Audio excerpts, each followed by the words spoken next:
Hey, my name's Mickey, and I'm actually going to be doing some videos during me and my husband's first IVF process.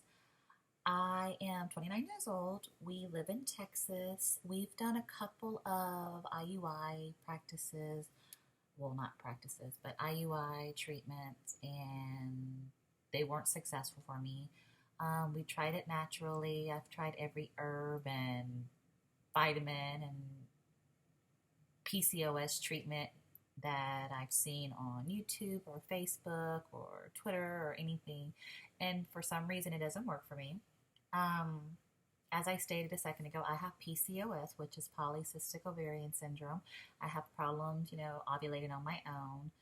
I have a lot of symptoms of PCOS, but my main one is that my ovaries have so many cysts that my fertility specialist calls them his little chocolate chips. That's how many cysts I have when I'm not stimulated. So we are doing our first IUI cycle. I actually go back to the doctor tomorrow morning, which would be on I believe that's the 11th of July. I have my handy dandy planner right here, my Erin Condren's. It's my life guide right now. But I go, on the 11th, which is Saturday at 10:30 a.m. They have to do my LH blood test to make sure that everything is still low enough for me to start my treatment Saturday night. So I'm going to go over the basics of what would come in your box for your IVF if it's, hopefully the same medications that I'm getting. But it's a nice big box. The box was actually like this big. And excuse the mess in the room. We just finished moving probably like a couple of weeks ago, and we're still unpacking. Our washer and dryer was finally delivered today, like a couple of hours ago, so I'm washing clothes as we go. But like I said, I go to my doctor's appointment tomorrow for my last blood test. But pretty much how it went is they figured out when I wanted to do my IVF after our failed IUI last month. And we waited for me to have my cycle. When I had my cycle, they gave me some birth control pills. And the one they gave me, I actually did not like. It's called Apri, APRI, and they look like this. I already had one pack that I finished, all but the placebo pills, and only had to take a couple more of these before they were ready for me to start, the cycle. They wanted to keep me at a certain level in my hormones, I'm guessing. That's how I was told. And so they usually will do the birth control pills where I'm at and a lot of other places to make sure that happens. But we did that, and on Monday, which was the 6th, I went in and I saw my doctor. They did a mock transfer. I believe that's what it is. It's where they make you come in, they do your blood test, and you have to come in with a full bladder. They prep you up as if they were doing the egg transfer. And it's really so they can measure the distance that they need to insert your embryos into your uterus. Since it's not like an IUI, it just goes through your cervix and then it just goes, but they need to, insert into uterus. It's not that comfortable. Well, for me, it wasn't because my bladder wasn't full. I actually drank lots and lots of water, and I have some pictures of that. I think they had me drink a cup of coffee, a thing of Gatorade, and 2 bottles of water, and that still wasn't enough. But they want you to come in with that with a full bladder. The same with the transfer. They need you to come in with a full bladder, but for the transfer, you should have some volume, and that should be comfortable. But all of that was fine. My blood level, I think it was on my LH level. I have a planner or a journal as well that I'm keeping everything in. Yeah, my E2 level was 42, which is low, and that's where they wanted it to be. So we're going to check all of that again tomorrow to make sure it's still low. And if everything goes as planned, we will start our medications tomorrow night. And my doctor's yes, I'm guessing they're all really good like that. But they gave me a list of my injections, what each injection is for. I have a calendar of where everything's going. So today is July 10th, 2015, and they, according to this, are hoping that I can do my egg retrieval between July 22nd and July 24th.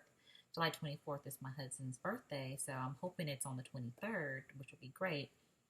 And if everything goes there and I don't have any overstimulation, then they want to do a possible embryo transfer, which we'll want to be transferring 2 embryos, which would either be on the 27th of July to the 29th.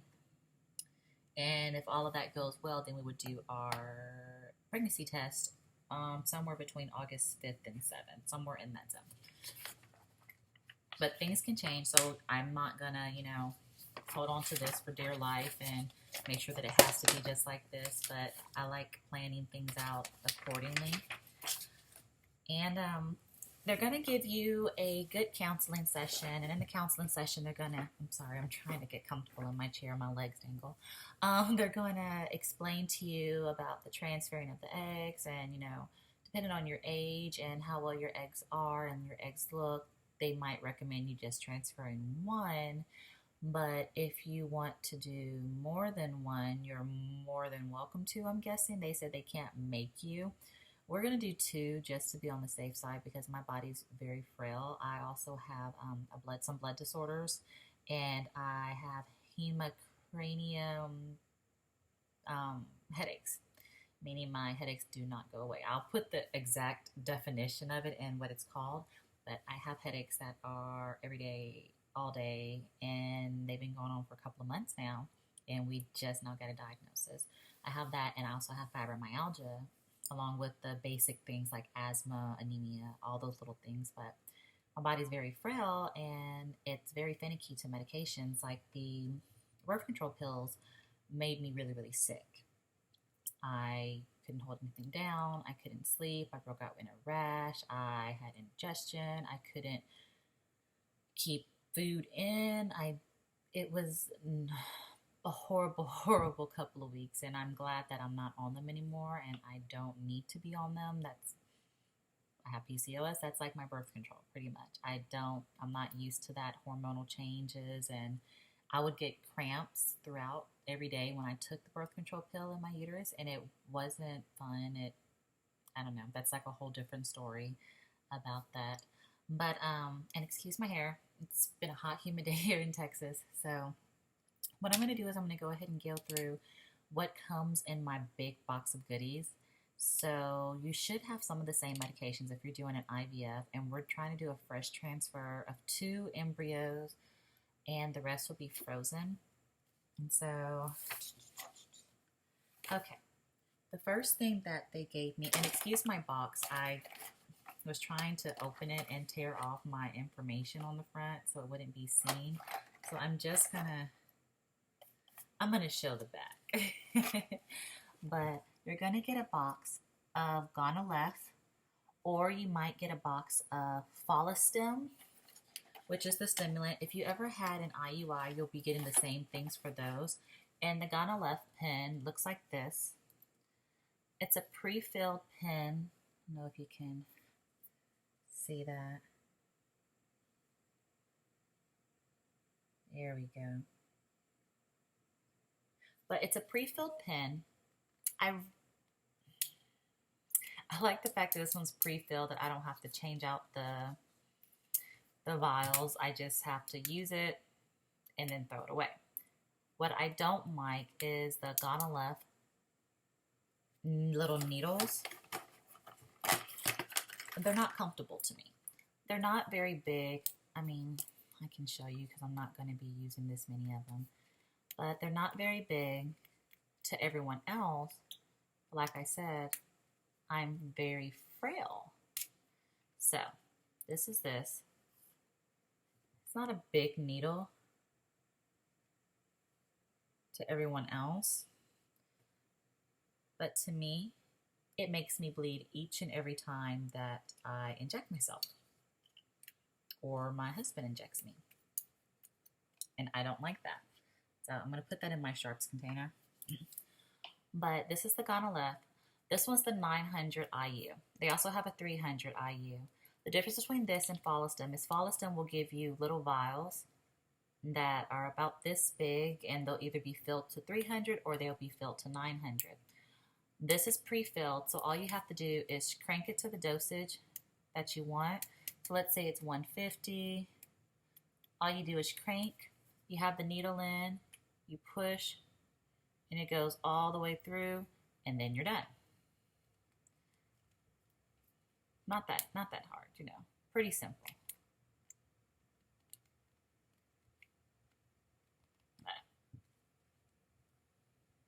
Okay.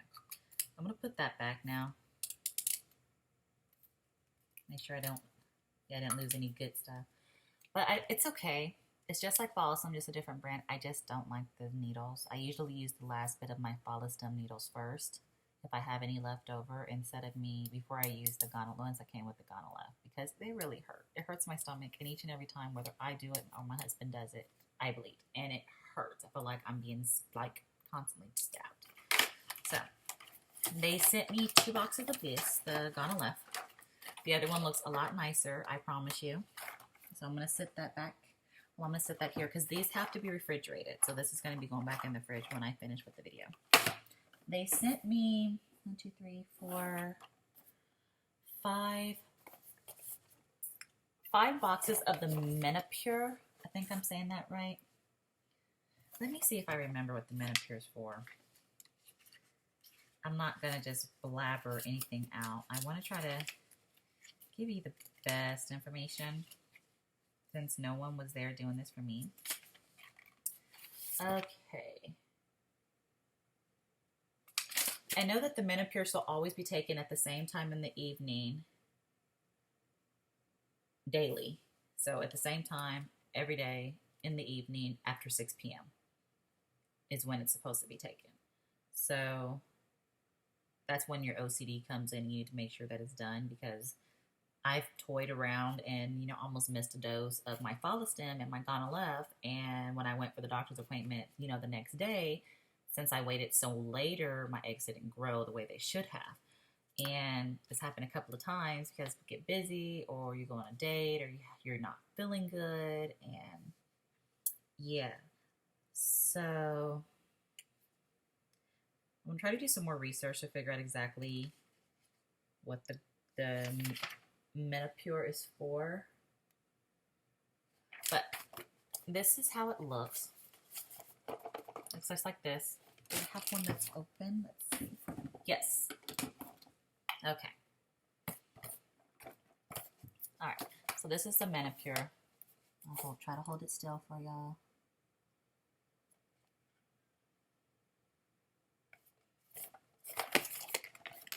Alright. And it actually comes really nice containers and everything.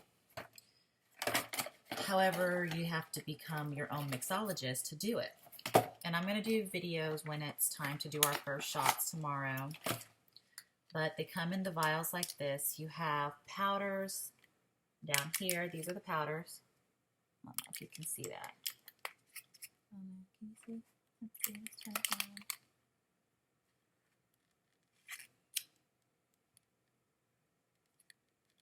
These are the powders down here. And this is the liquid. And it'll be just like you're doing a trigger shot. And which will be so much more detailed when I have my...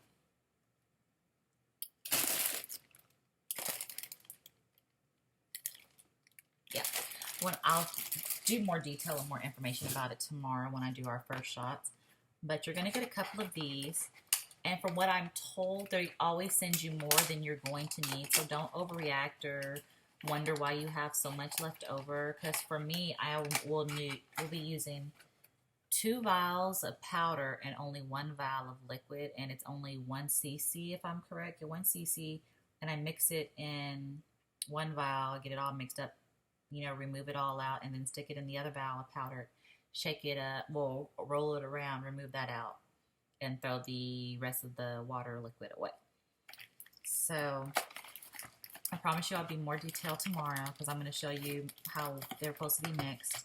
and you might see my husband give them to me if I'm not too terrified to do it on camera tomorrow. But only time will tell for that. It will depend on how I'm feeling. I am on a new medication for my headache, so I've been feeling not like myself. But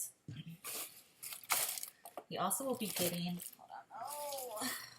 again, excuse this whole room section over here. Okay, so as you see, I have some more Manapure right here. And these are all the needles and syringes for it.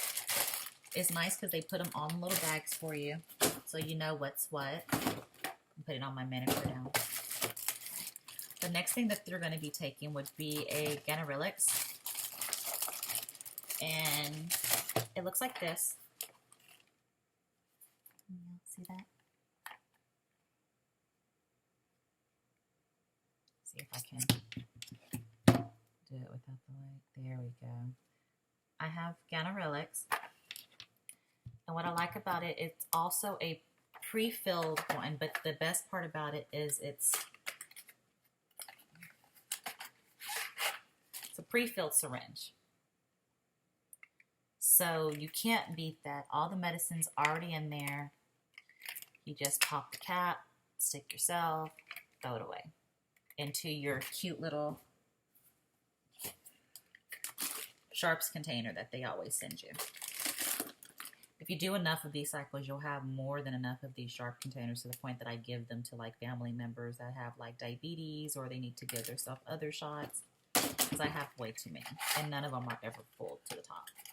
Or you can drop them off at CVS, Walgreens, Rite Aid, and I think the Kroger and Target pharmacies, and they can discard them for you.